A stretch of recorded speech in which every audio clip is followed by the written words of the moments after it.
अरुण जी, आपने जब अपने वक्तव्य की शुरुआत की, आपने ये कहा कि शूद्र नहीं कहना चाहिए, एससी एसटी ओबीसी का जिक्र है, इसको ये कहकर संबोधित किया जाना चाहिए, और ये मायावती की तरफ से भी ट्वीट किया गया था। तो क्या हम ये माने कि आप मायावती ने जो स्टैंड लिया इस पूरे मुद्दे को लेकर, क्या आप उसका समर्थन करते हैं अरुण राजभर जी? देखिए, अगर इनके बयान को इस तरह से देखा जाए तो जो लोग इस बात को कह रहे हैं उन्हीं के नाम के आगे इसको अगर जोड़ दिया जाए ना तो मुकदमा हो जाएगा, जेल चले जाएंगे। संविधान में किसी को ये कहने का अधिकार नहीं है कि आप अपने नाम के आगे ये जोड़ लीजिए या आप ये लोग हैं। संविधान हमें इजाजत नहीं देता है। संविधान में 4 ही जाति बनाई गई है। और सवाल जब विकास की हो रही है, समाजवादी पार्टी को मौका मिला, उन्होंने विकास किया, उसके बाद जनता को विकास गिना नहीं पाया, जनता ने नकार दिया।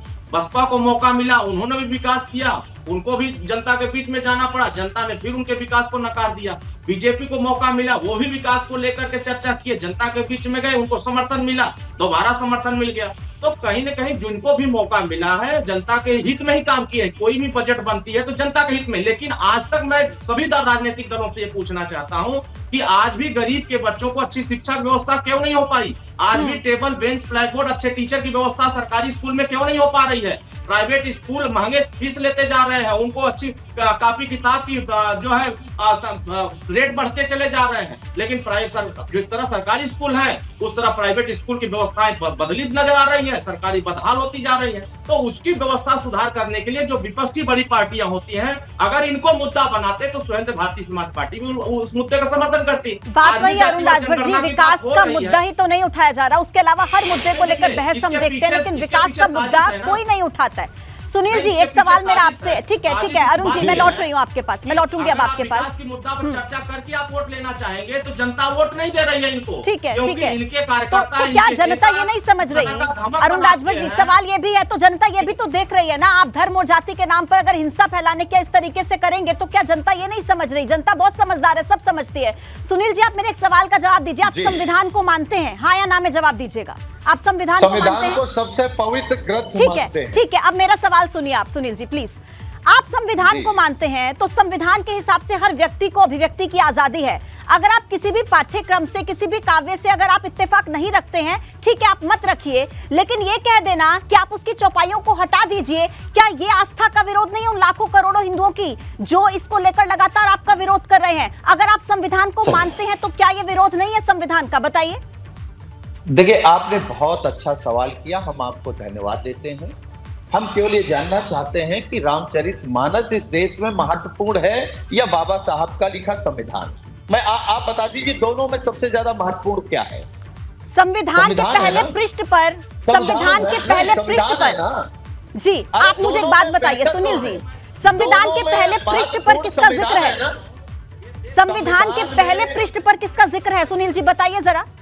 नहीं, वो भगवान राम का जिक्र है। बिल्कुल अलग अलग आस्था है, लेकिन संविधान में जो आस्था बतानी चाहिए, जिन अति पिछड़े दलित आदिवासियों को संविधान के प्रति आस्था जताना चाहिए, आप चौपाई के माध्यम से उनकी आस्था बता रहे हैं। किसी समाज को आहत नहीं हो रही है, किसी धर्म को आहत नहीं हो रही है, आहत वोट का हो रहा है। समाजवादी पार्टी को वोट नहीं मिल रही है और ये भड़का करके, नफरत फैला करके, वैमनस्यता पैदा करके उन जातियों को उग्र बनाने की कोशिश हो रही है, लेकिन वो जातियां उग्र होने को तैयार नहीं है, क्योंकि आप उनके। लेकिन ये वोटों का पोलराइजेशन करके इस तरीके की राजनीति करना, ये कितना सही है कितना गलत है, ये जनता बखूबी समझती है और जनता अपने आप इसका जवाब। रामचरितमानस पर शुरू हुआ विवाद थमने का नाम नहीं ले रहा है, एक के बाद एक प्रतिक्रियाएं सामने आ रही है और इसी पर लगातार हम चर्चा करें। 3 खास मेहमान मेरे साथ जुड़े हुए हैं।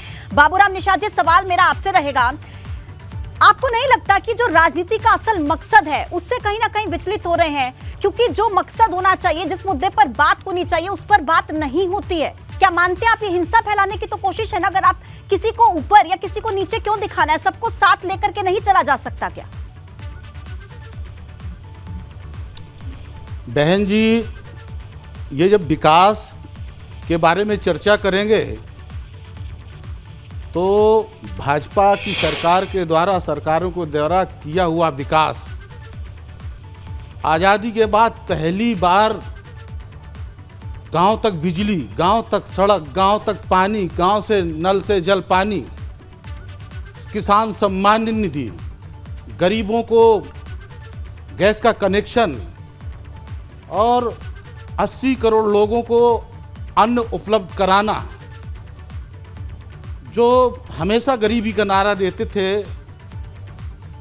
और गरीबी मिटानी कैसे है उसका उपाय नहीं करते थे, लेकिन आदरणीय मोदी जी ने और हमारे प्रदेश की सरकार योगी जी ने यानी उत्तर प्रदेश के अंदर सुशासन और कानून का राज आम जनता को दिख रहा है। ठीक है, विकास सुनील आम जी, जनता सुनील को जी दिख से रहा इस है। पर प्रतिक्रिया ले लेते हैं बाबूराम मिश्रा जी, थोड़ा सा समय की कमी है, सुनील जी से प्रतिक्रिया ले लेते हैं। एक मिनट, ये जी। विकास के बारे में जब बात छेड़ेंगे तो विकास की एक बहुत बड़ी श्रृंखला है। ठीक है तो सुनील ये जी, जानबूझकर सुनील जी, बाबूराम जी कह रहे हैं हमारे विकास पर बात करेंगे तो आदर्श एक्सपोज हो को, जाएंगे हमारे कि उन्होंने तो धार्मिक कुछ ग्रंथ किया पर इस नहीं तरीके और की जिस तरीके से हम काम कर रहे हैं वो जनता के सामने है। ये बताइए।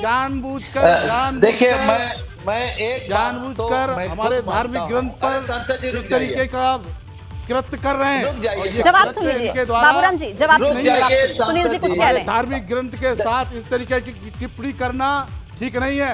अखिलेश यादव जी को देखिए- और स्वामी प्रसाद जी को माफी मांगनी आप ही की चाहिए। बात पर अरे जवाब रुक दे रहे हैं, जाओ। सुन लीजिए बाबूराम जी, सुनिए बड़े सुनील जी जनमानस बताइए। को आहत करना ये ठीक मैं नहीं है। भारतीय जनता पार्टी की एक बात की तो प्रशंसा करूंगा और जो प्रशंसा करनी चाहिए उसके लिए मैं करूंगा।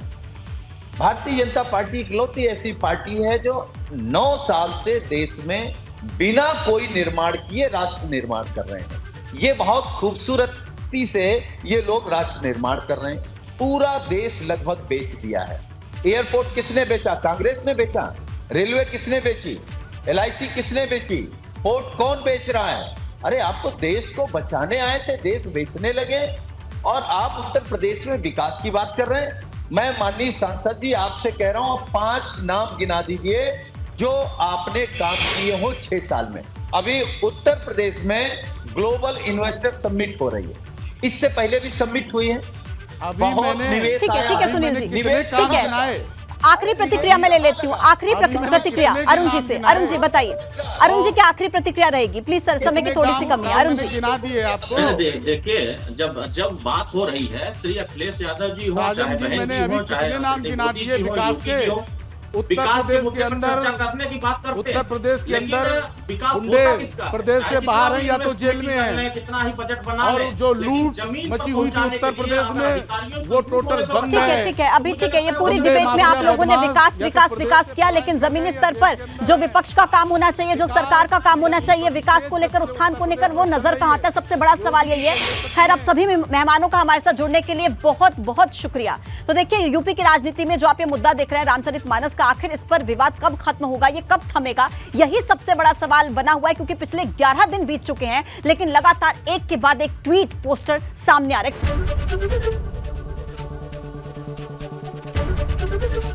ABP गंगा, खबर आपकी, जुबान आपकी।